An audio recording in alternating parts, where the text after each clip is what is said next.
ಒಂದು ಕಡೆ ಈಗ ಚನ್ನಪಟ್ಟಣದಲ್ಲಿ ಕಾಂಗ್ರೆಸ್ ಅಭ್ಯರ್ಥಿ ಸಿ ಪಿ ಯೋಗೀಶ್ವರ್ ಗೆದ್ದಾಗಿದೆ. ಆದರೆ ಚನ್ನಪಟ್ಟಣದಲ್ಲಿ ಯಾರು ಗೆಲ್ತಾರೆ ಅನ್ನುವ ವಿಚಾರಕ್ಕೆ ಈಗಾಗಲೇ ಬಾಜಿ ಕಟ್ಟಲಾಗಿತ್ತು. ಆ ಬಗ್ಗೆ ನಿಮಗೆ ಈಗಾಗಲೇ ಮಾಹಿತಿಗಳು ಕೂಡ ಇತ್ತು.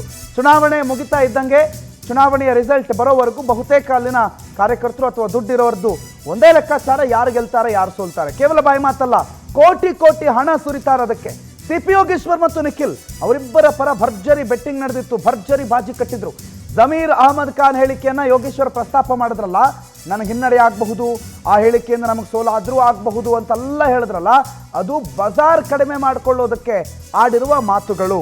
ಅವತ್ತು ಚನ್ನಪಟ್ಟಣದಲ್ಲಿ ವಾತಾವರಣ ಹೇಗೆ ಸೃಷ್ಟಿ ಆಯಿತು ಅಂತಂದ್ರೆ, ಸಿ ಪಿ ಯೋಗೇಶ್ವರೇ ಹೇಳ್ಬಿಟ್ರು, ಹಂಗಾರೆ ನಿಖಿಲ್ ಗೆದ್ದು ಬಿಡ್ತಾರೆ, ನಿಖಿಲ್ ಮೇಲೆ ಕಟ್ಟರೋ ಬಾಜಿಯಾ ಅಂತ ಸಿಕ್ಕಾಪಟ್ಟೆ ದುಡ್ಡನ್ನ ಸುರಿದ್ರು. 100 ಕೋಟಿಗೂ ಅಧಿಕ ಬೆಟ್ಟಿಂಗ್ ಆಗಿದೆ ಅನ್ನೋದ್ರ ಬಗ್ಗೆ ಮಾಹಿತಿ ಇದೆ. ಅದು ಸಿ ಪಿ ಯೋಗೀಶ್ವರ್ ಬೆಂಬಲಿಗರೇ ಭರ್ಜರಿ ಲಾಭ ಆಗಿದೆ. ನಿಖಿಲ್ ಬೆಂಬಲಿಸಿ ಯಾರ್ಯಾರು ಬೆಟ್ಟಿಂಗ್ ಕಟ್ಟಿದ್ರು, ಯೋಗೀಶ್ವರ ಹೇಳಿದಾರೆ ಸೋಲ್ತೀನಿ ಅಂತ ಹೇಳಿ, ನಮಗೇನು ಕಟ್ಟಣ ಬರ್ರಿ ಕೋಟಿ ಕೋಟಿ ಅಂತ ಹೇಳಿ ಕಟ್ಟಿದವರು ಎಲ್ಲರ ದುಡ್ಡು ಈಗ ಯೋಗೀಶ್ವರ್ ಬೆಂಬಲಿಗರಿಗೆ ಹೋಗ್ಬಿಟ್ಟಿದೆ. ಒಳ್ಳೆ ಲಾಭ ಮಾಡ್ಕೊಂಡ್ರು ಯೋಗೀಶ್ವರು. ಒಂದ್ ಕಡೆ ಅವಲೋಕನೆ, ಒಂದ್ ಕಡೆ ಇದನ್ನ ಅದೇ ರೀತಿನಲ್ಲಿ ಹೇಳಲಾಗ್ತಾ ಇದೆ. ಸಿ ಪಿ ಯೋಗೀಶ್ವರ್ ಅವತ್ತು ಬಂದು ಆಡಿದ ಮಾತೆ ಅದೇ, ಹೆಂಗೋ ಅವ್ರ ಮಗನನ್ನು ಸೋಲಿಸ್ತೀನಿ, ಸ್ವಲ್ಪ ದುಡ್ಡಿರೋರ ಕೈಯಲ್ಲಿ ಈ ಬೆಟ್ಟಿಂಗ್ ಕಟ್ಟೋರು ಮತ್ತೊಬ್ರು ಮಗದೊಬ್ರು ಅವ್ರಿಗೂ ಸೋಲು ಆಗಬೇಕು, ಅವರು ದುಡ್ಡು ಕಳ್ಕೊಳ್ಬೇಕು ಅನ್ನೋ ನಿಟ್ಟಿನಲ್ಲೇ ಈ ರೀತಿ ಹೇಳಿಕೆ ಕೊಟ್ಟರು.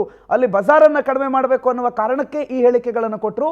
ಬಟ್ ತಮ್ಮ ಬೆಂಬಲಿಗರ ಹತ್ರ ಡೋಂಟ್ ವರಿ, ನೀವು ಆರಾಮಾಗಿ ಆಡ್ಕೊಳ್ಳಿ, ಆಡೋರಿದ್ರೆ ಅನ್ನೋ ರೀತಿಯಲ್ಲೇ ಒಂದು ವಾತಾವರಣವನ್ನು ನಿರ್ಮಿಸಿದ್ರು ಕಾಂಗ್ರೆಸ್ ನಾಯಕರು ಅನ್ನೋದು ಕೂಡ ಒಂದು ಕಡೆ ಇತ್ತು. ಬಟ್ 100 ಕೋಟಿ ರೂಪಾಯಿ ಬೆಟ್ಟಿಂಗ್ನಲ್ಲಿ ಕಳ್ಕೊಂಡಿದ್ದಾರೆ ಜೆಡಿಎಸ್ನ ನಾಯಕರುಗಳು, ಜೆಡಿಎಸ್ನ ಕಾರ್ಯಕರ್ತರು, ಜೆಡಿಎಸ್ನ ಬೆಂಬಲಿಗರು, ಜೆಡಿಎಸ್ನ ಅಭಿಮಾನಿಗಳು.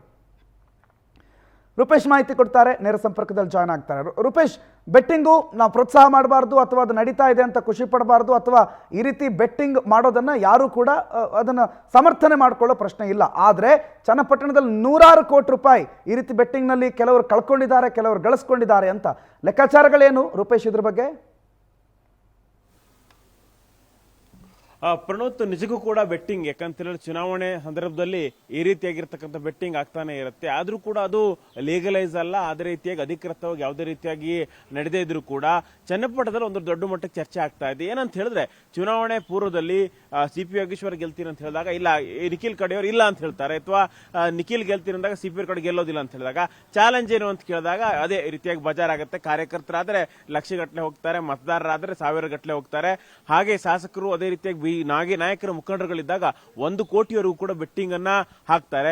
ಇದೇ ರೀತಿಯಾಗಿರ್ತಕ್ಕಂಥ ಬೆಟ್ಟಿಂಗ್ ಚನ್ನಪಟ್ಟಣ ಉಪಚುನಾವಣೆಯಲ್ಲಿ ಕೂಡ ನಡೆದಿತ್ತು ಅನ್ನೋ ವಿಚಾರಗಳು ಸದ್ಯದಲ್ಲಿ ಚನ್ನಪಟ್ಟಣದಲ್ಲೇ ಚರ್ಚೆ ಆಗ್ತಾ ಇದೆ. ಅದೇ ರೀತಿಯಾಗಿ ಸುತ್ತಮುತ್ತಲಿನ ಭಾಗಗಳು ಕೂಡ ಚರ್ಚೆ ಆಗ್ತಾ ಇದೆ. ಅದೇ ರೀತಿಯಾಗಿ ಇಲ್ಲಿ ಬಿಜೆಪಿ, ಜೆಡಿಎಸ್ ಹಾಗೂ ಕಾಂಗ್ರೆಸ್ ನಾಯಕರುಗಳು ಕೋಟ್ಯಾಂತರ ರೂಪಾಯಿಗಳನ್ನ ಬೆಟ್ಟಿಂಗ್ ಅನ್ನ ಹಾಕಿದ್ರು ಅನ್ನೋ ಮಾಹಿತಿಗಳು ಕೂಡ ಬರ್ತಾ ಇದೆ. ಸಿ ಪಿ ಯೋಗೀಶ್ವರ್ ಅವರು ಚುನಾವಣೆ ಒಂದು ಮುಕ್ತಾಯ ಆಯ್ತು, ಚುನಾವಣೆ ಎಲ್ಲಾ ಒಂದು ಬೂತ್ಗಳು ಕ್ಲೋಸ್ ಆಯ್ತು ಅಂದಾಗ ಹೊರಗೆ ಬಂದಾಗ ಆಪ್ತರ ಬಳಿ 27,000ಗಳ ಮತದಿಂದ ಗೆಲ್ತೀರಂತ ಹೇಳಿ ಸಿ ಪಿ ಯೋಗೀಶ್ವರ್ ಹೇಳ್ಕೊಂಡಿದ್ರು ಅಂತ ಮಾಹಿತಿ ಸಿಗ್ತಾ ಇತ್ತು. ಅದಾದ ಬಳಿಕವಾಗಿ ಜಮೀರ್ ಹೇಳಿಕೆಯನ್ನು ಪ್ರಸ್ತಾಪ ಮಾಡ್ತಾರೆ. ಅದಾದ ಬಳಿಕವಾಗಿ ಸಿಪಿವೈ ನಾನು ಗೆಲ್ಲೋದು ಕಷ್ಟವೇನೋ ಅನ್ನೋಂಥ ಅರ್ಥದಲ್ಲಿ ಮಾತಾಡ್ತಾರೆ. ಆವಾಗ ಬೆಟ್ಟಿಂಗ್ ಬಜಾರ್ ಏರುತ್ತೆ. ಯಾಕಂತ ಸಿ ಪಿ ಯೋಗೀಶ್ವರ್ ಗೆಲ್ಲೋದಿಲ್ಲ ಅಂತ ಹೇಳಿ ಅವರಿಗೆ ಆತ್ಮವಿಶ್ವಾಸ ಇಲ್ಲ ಅಂತ ಹೇಳಿ ಚುನಾವಣೆ ಪೂರ್ವದ ಅಷ್ಟೆಲ್ಲ ಆಭರಿಸ್ತಾ ಇದ್ರು. ಹೀಗಾಗಿ ಸಿ ಪಿ ಯೋಗೀಶ್ವರ್ ಗೆಲ್ಲೋದೇ ಕಷ್ಟವೇನೋ ಅನ್ನುವಂತ ಲೆಕ್ಕಾಚಾರಗಳಿತ್ತು. ಅದಾದ ಬಳಿಕವಾಗಿ ಬೆಟ್ಟಿಂಗ್, ನಿಖಿಲ್ ಪರ ಸಾಕಷ್ಟು ಬೆಟ್ಟಿಂಗ್ ಅನ್ನ ಜೆಡಿಎಸ್ ಅವರು ಆಡಿದ್ರು. ಅದಾದ ಬಳಿಕವಾಗಿ ಇಲ್ಲಿ ಕಾಂಗ್ರೆಸ್ ಪರ ಸಿ ಪಿ ಯೋಗೀಶ್ವರ್ ಪರವಾಗಿ ಅವರ ಅಭಿಮಾನಿಗಳು, ಕಾರ್ಯಕರ್ತರು, ಮುಖಂಡರುಗಳು ಬೆಟ್ಟಿಂಗ್ ಅನ್ನು ಹಾಕಿದ್ರು. ಇದೇ ರೀತಿಯಾಗಿ 100 ಕೋಟಿಯಾಗಿ ಬೆಟ್ಟಿಂಗ್ ಆ ಒಂದು ಕ್ಷೇತ್ರ ನಡೀತು ಅನ್ನೋ ವಿಚಾರಗಳು. ಹೀಗಾಗಿ ಸಿ ಪಿ ಯೋಗೀಶ್ವರ್ ಮೊದಲೇ ನಟರು, ಹೀಗಾಗಿ ಒಂದು ಸ್ಟ್ರಾಟಜಿಗಳನ್ನು ಮಾಡಿಕೊಂಡು ಆ ಒಂದು ಪ್ರೆಸ್ ಮೀಟ್ ಮಾಡಿದ್ರು ಚರ್ಚೆಗಳು ಚನ್ನಪಟ್ಟಣದಲ್ಲಿ ಆಗ್ತಾ ಇದೆ. ರಾಜಕೀಯವಾದರೂ ಕೂಡ ಚರ್ಚೆ ಆಗ್ತಾ ಇದೆ. ಸಾಕಷ್ಟು ಜನ ಕಾಂಗ್ರೆಸ್ ಶಾಸಕರು ಕೂಡ ಅದೇ ಹೇಳ್ತಾರೆ, ಹೇಳಿ ಕೇಳಿ ಸಿ ಪಿ ಯೋಗೀಶ್ವರ್ ನಟರು ಅನ್ನುವಂಥ ವಿಚಾರ. ಹೀಗಾಗಿ ಇಲ್ಲಿ ಸಿ ಪಿ ಯೋಗೀಶ್ವರ್ ಅವರ ಪರ ಕಟ್ಟದಂತ ಏನು ಬೆಟ್ಟಿಂಗ್ ಏನು ಕಟ್ಟರು ಅವರೆಲ್ಲರೂ ಕೂಡ ಗಳಿಸ್ಕೊಂಡ್ರು. ನಿಖಿಲ್ ಪರ ಕಟ್ಟಿದವರೆಲ್ಲರೂ ಕೂಡ ಕೈ ಸುಟ್ಟುಕೊಂಡ್ರು ಅಂತ ಹೇಳಿ ನಾವಿಲ್ಲಿ ನೋಡಬಹುದು. ಪ್ರಣೋತ್, ಥ್ಯಾಂಕ್ ಯು ರೂಪೇಶ್ ಮಾಹಿತಿಗೆ.